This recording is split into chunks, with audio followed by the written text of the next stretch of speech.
will kill the cuckoo if it does not sing," said Nobunaga. "I will make the cuckoo sing," said Hideyoshi.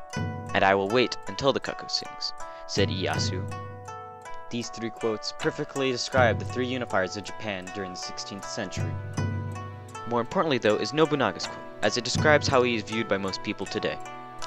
Often perceived as a fool and a brute, the misunderstood Lord Oda Nobunaga was an instrumental part in unifying Japan in the 16th century because of his campaign towards Kyoto, his alliances, and his leadership skills. Japan during the Sengoku period was very different than what it is today. The Sengoku period took place in 16th century to 17th century Japan.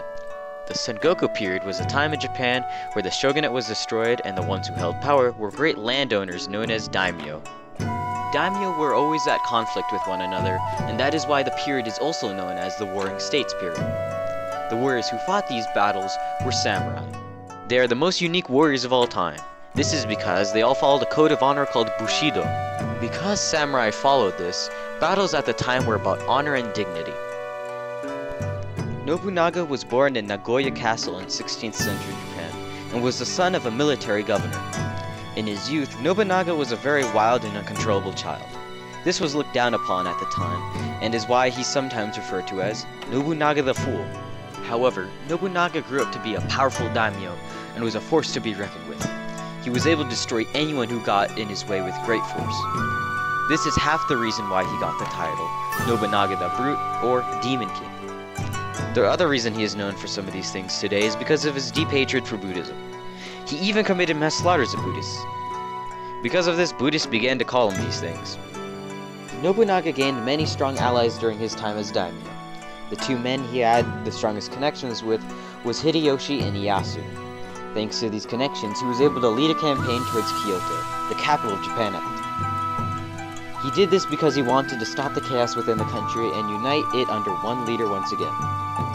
On 1568, he marched on Kyoto with success and was able to control most of central Japan. Without taking control of central Japan like he did, it would have been very difficult for Japan to be united.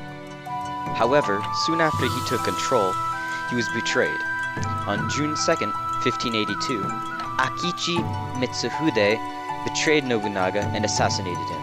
It is unknown to this day why Mitsuhide did this. Mitsuhide didn't stop Nobunaga's goal of uniting Japan, however.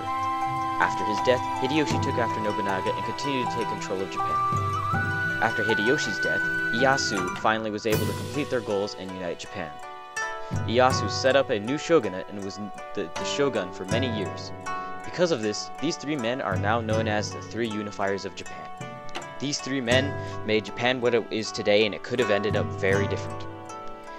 Japan's governments and systems may have ended up completely different, and Japan could have possibly even turned into smaller countries if the conflicts during the Sengoku period never ceased.